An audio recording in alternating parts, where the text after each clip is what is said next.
Kelsey Tanner stood at the kitchen counter, her laptop open, fingers moving swiftly over the keys. She was in her element, designing a sleek website for a high-end fashion client. The house was quiet, just the way she liked it. Sunlight streamed through the tall windows of her spacious home, a gift from her late uncle, who had always seen her potential when others didn't. The sudden intrusion of her parents broke that peace. "Kelsey, are you in here?" Her mother, Diane, called from the entryway. Without waiting for a response, Diane and Kelsey's father, Ron, shuffled into the room, glancing around as if inspecting the house. Diane's critical gaze fell on the high ceilings and immaculate decor, a frown settling on her lips. "Kelsey," Diane said again, this time with a tinge of exasperation. "We need to talk." Kelsey closed her laptop slowly, already sensing the conversation wouldn't be pleasant. "What is it, Mom?" Ron cleared his throat, shuffling his feet. "Your mother and I have been thinking." Diane interrupted, "This house is too big for you. It's such a waste, really, for one person. Why don't we move in? Your father and I need to get out of that old house. It's falling apart, and we can't afford the renovations." Kelsey blinked, taken aback by the brazenness of their request. "You want to move in here?" Her mind raced. The thought of her parents living with her, judging her every move, critiquing her choices, was unbearable. It wasn't just about space. It was about freedom, the freedom she'd fought so hard for. Working as a freelance web designer had given her flexibility and independence. She liked her solitude. She needed it to breathe. Diane sighed impatiently, as though Kelsey were being unreasonable. "It's only practical. And besides, at your age, it's not like you're tied down with a husband or kids. What are you going to do with all this space?" Kelsey bit her lip, the words stinging even though she'd heard them before. Her parents had always been critical of her single status. To them, her success as a web designer wasn't enough. It didn't compare to her sister Sandy's conventional life, well, what used to be conventional.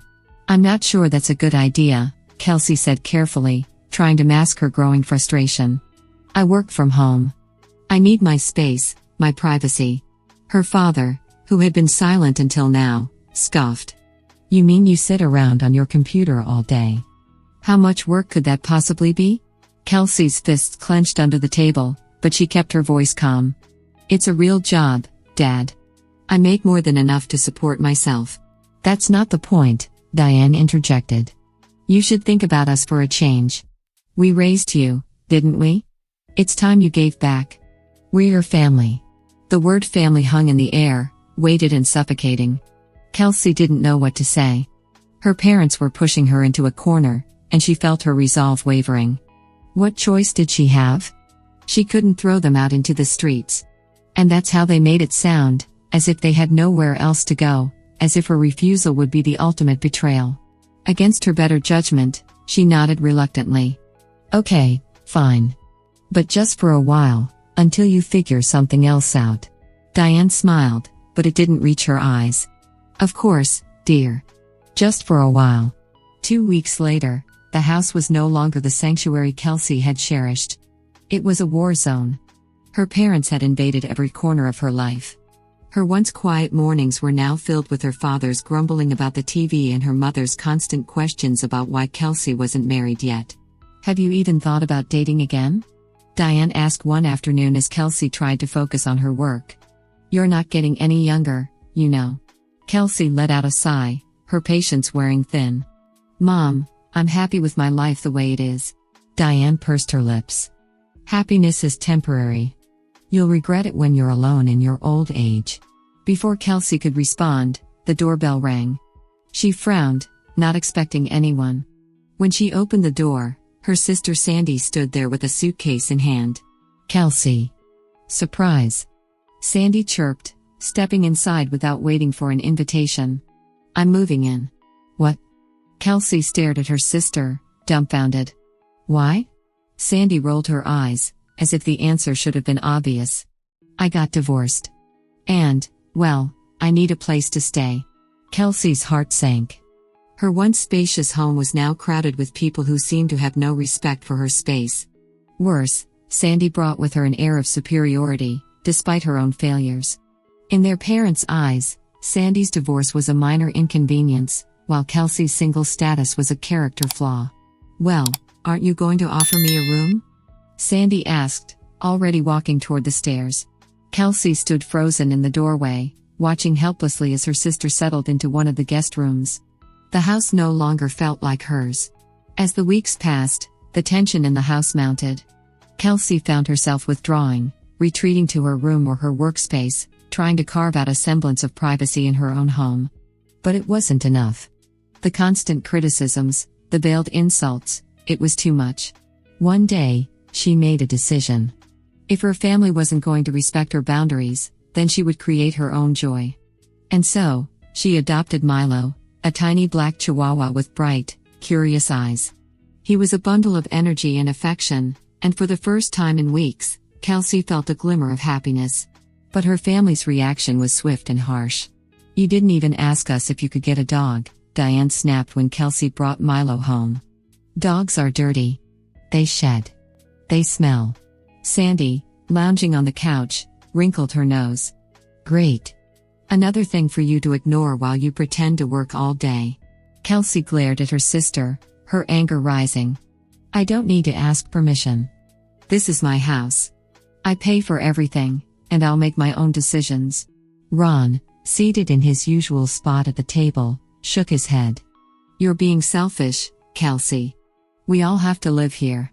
Kelsey stared at the three of them, feeling the walls closing in. It wasn't just about the dog.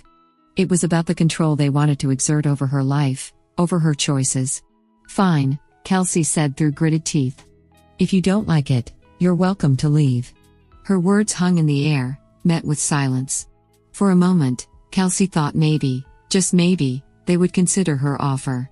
But, as usual, they ignored her, brushing off her ultimatum as though she hadn't spoken at all. The final straw came one evening when Milo had an accident. Sandy, who had left her clothes strewn across the floor, was furious when she found them soiled. "This is your fault," Sandy screamed, waving the soiled clothes in Kelsey's face. "You can't even control that stupid dog." Kelsey clenched her fists, her heart pounding in her chest. "If you'd picked up your clothes like a normal person, this wouldn't have happened." Sandy's eyes blazed. "I want you and that dog out of this house. Now." Kelsey stared at her sister, stunned by the audacity. But before she could respond, her parents chimed in, backing Sandy. "That's right," Ron said. "You've caused enough trouble.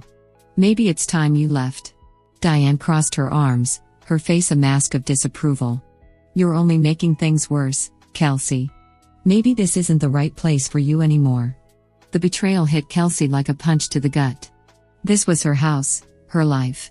And yet, they were pushing her out as though she were the intruder. Something inside her snapped. Without a word, she turned and walked upstairs, Milo at her heels. She packed her bags, her heart heavy but her mind clear. She'd had enough. Enough of their manipulation, their criticism, their entitlement. By the time she left the house, her family barely even noticed. They were too wrapped up in their own world to care that she was walking away, for good. It didn't take long for the panic to set in. Just days after Kelsey's departure, her phone rang. "Kelsey, you have to help us," Sandy's voice was frantic on the other end. "The house. They're saying we have to leave." Kelsey's lips curled into a grim smile. She had anticipated this. Kelsey sat on the edge of her new couch, Milo curled up in her lap, as she listened to Sandy's voice grow more desperate. She had expected this call. When she left, she had immediately contacted her realtor and put the house on the market. It wasn't just her decision to leave, it was her decision to start anew, to reclaim the life that was rightfully hers. Her family had taken her space for granted, and now they were learning the hard way that nothing came for free. "Kelsey, are you listening? We're going to be evicted. They said the house is sold, and we have 30 days to move out." Sandy's voice cracked, panic bubbling to the surface. Kelsey took a deep breath, feeling the weight of her decision settle comfortably on her shoulders. She had been generous, patient, and far too forgiving for far too long. It was time to put herself first. "I'm listening," Kelsey said, her voice calm, almost detached. "But I don't understand why this is my problem, Sandy. You made it clear I wasn't welcome there anymore. You and Mom and Dad wanted me out, remember?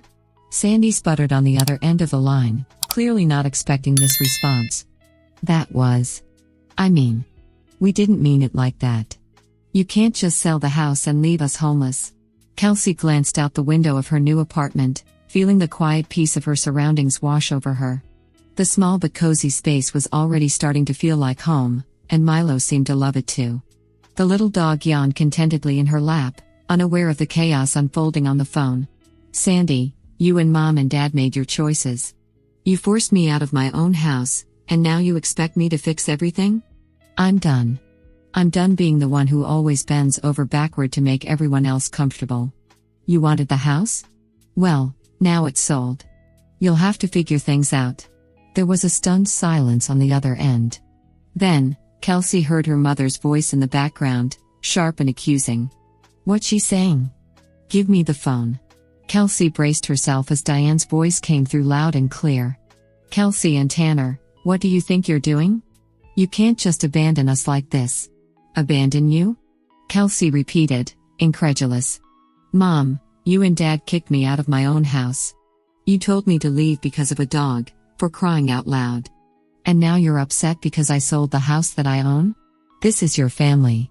Diane shot back, her voice dripping with self-righteousness. You don't just walk away from family. Kelsey felt a surge of anger, but beneath it was something stronger, clarity. For years, she had let her family guilt her into making sacrifices, into believing that their happiness was more important than her own. But now, for the first time, she saw the situation for what it was.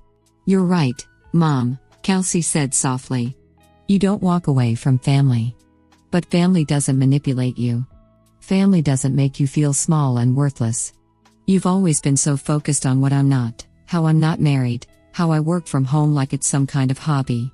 But you never stopped to see me for who I am. And I'm done being treated like an inconvenience in my own life. Diane sputtered, clearly caught off guard. We never said you were worthless. No, but you implied it every chance you got, Kelsey interrupted. I don't owe you anything. You made your choices, and now it's time to deal with the consequences. There was a long pause on the other end. Kelsey could hear her father's low murmurs in the background, but she had no interest in what he had to say. Her decision was final. So, what are we supposed to do now? Diane finally asked, her voice smaller, less commanding. Kelsey felt a pang of sadness, but she pushed it aside. She had spent too much time worrying about them. I'm sure you'll figure something out, Mom. You always do. With that, she hung up the phone and placed it gently on the coffee table. For a moment, she sat there in the stillness of her new apartment, processing what had just happened. A part of her felt guilty, but a larger part, the part that had been suffocated for years, felt liberated. She had done the right thing. The following weeks passed in relative peace.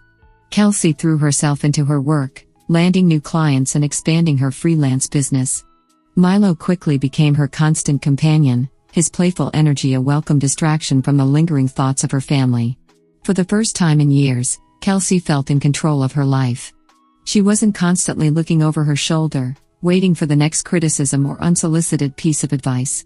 She had her own space, her own rules, and she relished every quiet morning and peaceful evening. But as much as she enjoyed her newfound independence, there was still a part of her that ached when she thought about her family.